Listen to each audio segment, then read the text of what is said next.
शरणागतदीनार्तपरित्राणपरायणे सर्वस्यार्तिहरे देवी नारायणी नमोस्तुते। सभी मित्रों को चैत्र नवरात्र और नव संवत्सर की हार्दिक शुभकामनाएं। वर्ष में ऐसे तो 4 नवरात्रि आते हैं, लेकिन 4 में से 2 नवरात्रि सबसे प्रमुख होते हैं, जिनमें से एक को बोलते हैं चैत्र नवरात्र और दूसरों को बोलते हैं शारदीय नवरात्र। हम लोग 30 तारीख से रविवार से चैत्र नवरात्र में प्रवेश करने जा रहे हैं। इसी दिन से हिंदू नववर्ष भी प्रारंभ हो रहा है। हिंदू नववर्ष का जो संवत्सर है वो 2082वां ये संवत्सर होगा और इस दिन इस संवत्सर के जो राजा होंगे वह भी सूर्य होंगे और जो मंत्री होंगे वह भी सूर्य होंगे और रविवार वाले दिन से ही नव संवत्सर प्रारंभ भी हो रहा है। ये एक अत्यंत संयोग है और ये बहुत ही शुभ संयोग है। इससे बहुत सुखद परिणाम यह प्राप्त होंगे कि जिस वर्ष के राजा भी सूर्य हों और मंत्री भी सूर्य हों, तो आप ऐसे समझ लीजिए जैसे आजकल बीजेपी वाले कहते हैं ना कि डबल इंजन की सरकार, अर्थात केंद्र में भी उन्हीं की सरकार है और राज्य में भी उन्हीं की सरकार है, तो किसी भी कार्य को करने में कोई विघ्न पैदा नहीं होता है। जब राजा और मंत्री समान होते हैं तो जीवन बहुत ही अच्छे से और बहुत स्पीड के साथ व्यतीत होता है। तो सबसे पहले तो 2025 जो रहेगा वो बहुत ही उन्नत और विकसित वर्ष रहने वाला है पूरे भारत के लिए, आप और हम सभी के लिए। इसके साथ साथ नवरात्रि प्रारंभ होती है, तो इस बार जो नवरात्रि है वह 30 मार्च से शुरू होकर के और 6 अप्रैल में समाप्त हो जाएगी। अष्टमी तिथि का जो व्रत है वह 5 अप्रैल का रहेगा। इस बार के जो नवरात्र हैं वह पूरे 9 दिन के न होकर के 8 दिन के रहेंगे। 8 दिन के इसलिए रहेंगे कि एक तिथि का 6 हो रहा है, अर्थात एक तिथि घट रही है जो कि तृतीया तिथि है। उसके घट जाने से 9 दिन के जो नवरात्र हैं वो 8 दिन के रह जाएंगे, अर्थात 6 तारीख में ही नवरात्रि का समापन हो जाएगा। प्रथम नवरात्र में जो घट स्थापना का मुहूर्त है, सनातन परंपरा में हिंदू धर्म में नवरात्रों को बहुत ही उत्साह और उमंग से लोग जो है मनाते हैं।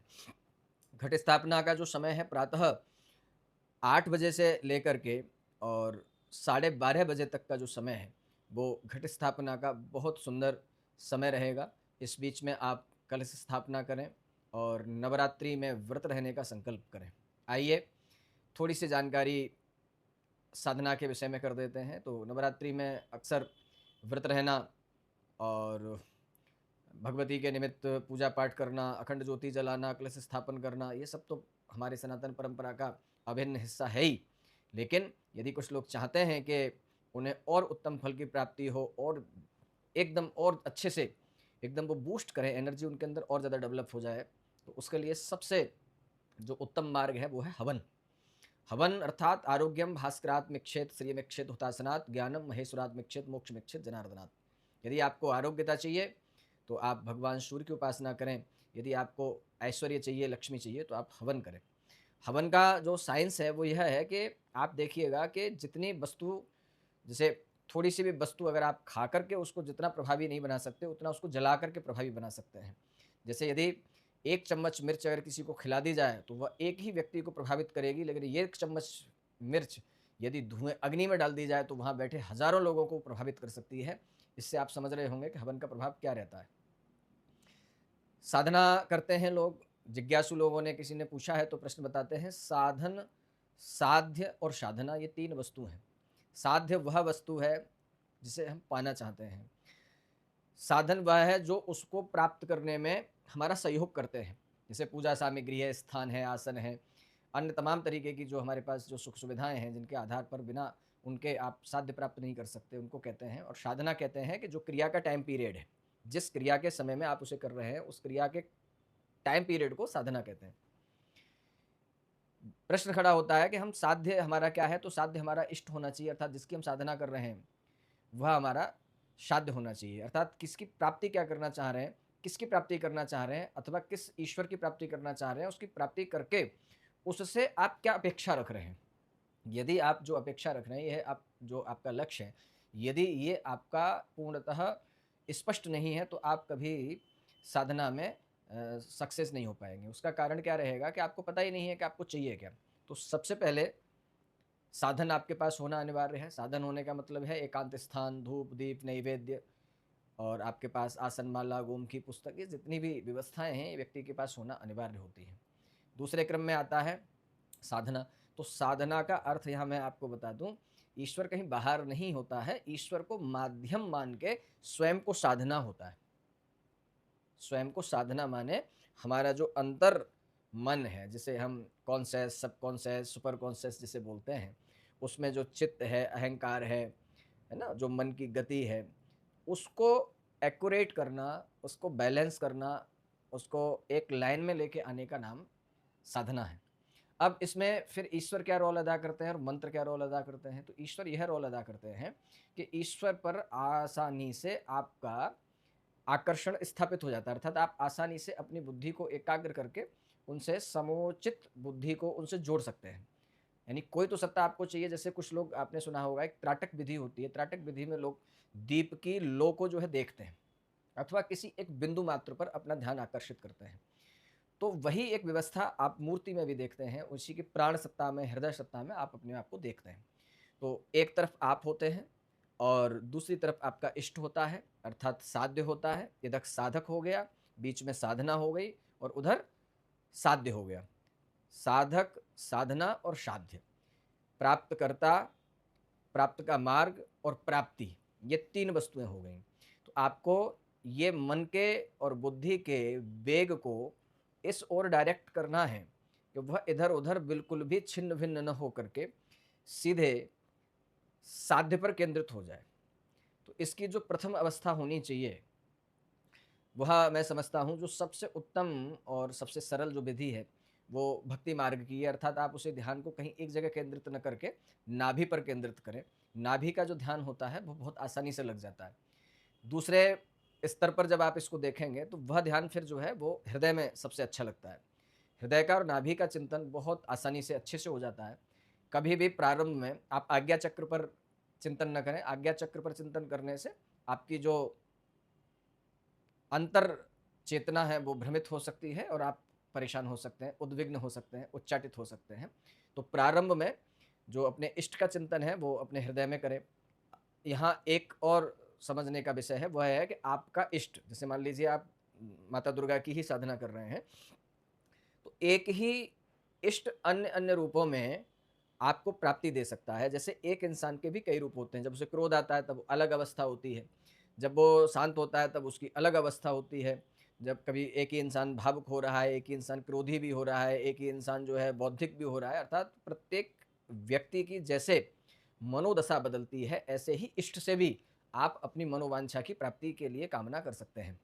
इसमें सबसे बढ़िया जो व्यवस्था है वह यह है, प्रातःकाल जैसा कि मैंने बताया 8 से 12:30 तक का मुहूर्त रहेगा। उसमें आप एक चौकी ले लें, अथवा ज़मीन पे भी कर सकते हैं। आपका मुंह पूजा के समय उत्तर अथवा पूरब में रहना चाहिए। एक मिट्टी का कलश ले लें, अथवा तांबे का, किसी भी धातु का कलश ले लें। स्टील का या लोहे का कलश वर्जित होता है। उसमें स्वास्तिक इत्यादि बना लें, उसमें शुद्ध गंगा जल और जल, लौंग, इलायची इत्यादि उसके अंदर डाल दें। 1 रुपया डाल दें, उस पर स्वास्तिक बना दें। उसके ऊपर एक हरा नारियल जो पानी वाला होता है, उसमें एक लाल कपड़े में, वस्त्र में उसे आच्छादित करके उस पर एक भगवती के निमित्त एक चुनरी स्थापित कर दें। पंचपल्लव लगा दें। पंचपल्लव जो है 5 प्रकार के पत्ते, गूलर, पीपल, पाखर के होते हैं। अगर वो पूरी तरीके से उपलब्ध नहीं है तो आप अशोक के वृक्ष के पत्ते भी लगा सकते हैं, उसे लगा लें।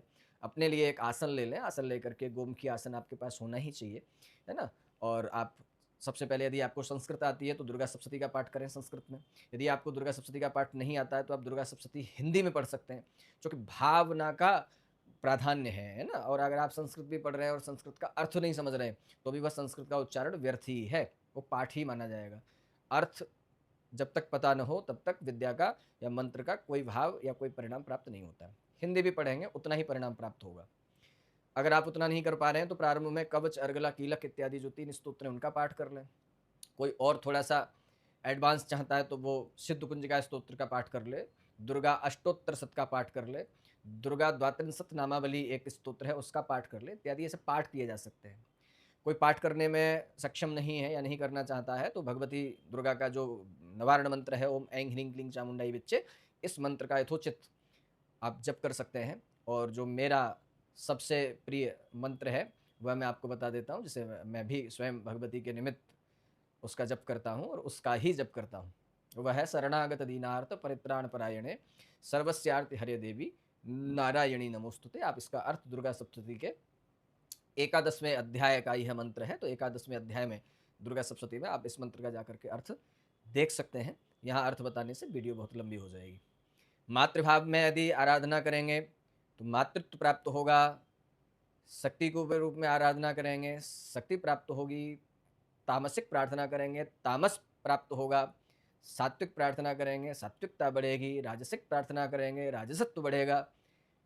डिसाइडेड भाई आप चाहते क्या हैं, आपको जो प्राप्ति चाहिए तदनुरूप आपको अपना भाव बनाना पड़ेगा।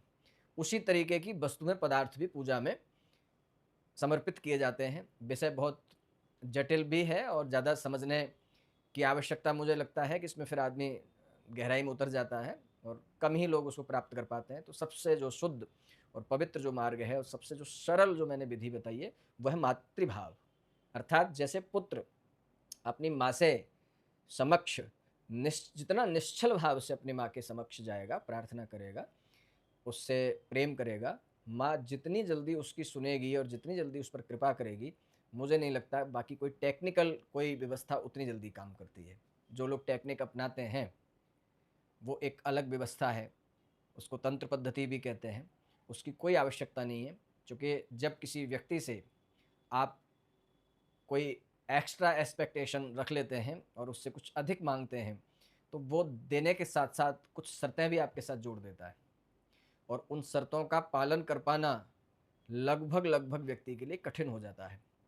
इसलिए जब भी कोई भी पुण्य करें, कोई भी पूजा करें, तो उसमें अधिकांश याचक बन के संकल्पित होकर के, जैसे आपने देखा होगा कि एक ही संकल्प में आयुरारोग्य वृद्ध्यर्थम, धन धान्य वृद्ध्यर्थम, पुत्र पौत्र्यादि वृद्ध्यर्थम, यानी सब कुछ मांग रहे हैं आप दुर्गा सप्तशती का मात्र एक पाठ कर रहे हैं, उसमें आप आदि दैविक, आदि भौतिक, आध्यात्मिक तीनों तापों को नष्ट कर रहे हैं, ऐश्वर्य मांग रहे हैं, बल बुद्धि विद्या, क्या क्या मांग रहे हैं। तो आपकी जो मांग है उसके अनुपात में आप कर भी रहे हैं या नहीं कर रहे। ये तो ऐसे हो गया जैसे आप एक 100 का नोट लेकर के किसी बड़े शोरूम में जाके आपने रख दिया, बोले ये भी दे दो, ये भी दे दो, ये भी दे दो। तो शोरूम का जो मालिक है, ओनर है, वो आप पे हंसेगा कि नहीं हंसेगा। हो सकता है वो आपको कुछ भी ना दे। इसलिए इष्ट के समक्ष जो सबसे बड़ी उपलब्धि है, जो सबसे अच्छी प्राप्ति है, उसका तरीका है नो मांग, कोई डिमांड मत करिए। जैसे आप अपना एक चालू खाता उसे बोलते हैं, सेविंग अकाउंट, वह खोल के रखिए। जब आप एफडी करते हैं या अन्य किसी तरीके की कोई फिक्सिंग डिपॉजिट करते हैं तो उसमें ये शर्त लगा देता है बैंक कि ये आपको तब मिलेगा और ये आपको तब मिलेगा। लेकिन जो आपका सेविंग अकाउंट होता है उसमें कोई शर्त नहीं होती, आप जब चाहेंगे जैसे चाहेंगे वैसे आपको वहाँ से अमाउंट आपको मिल जाएगा। बस शर्त इतनी है उसमें अमाउंट आपको डिपॉजिट रखना है। ऐसा नहीं कि उसमें अमाउंट कुछ है नहीं और आप जब चाहेंगे तब एटीएम में कार्ड फंसाएंगे, नहीं मिलेगा। आशा है आपको बात समझ में आई होगी। जय माई की।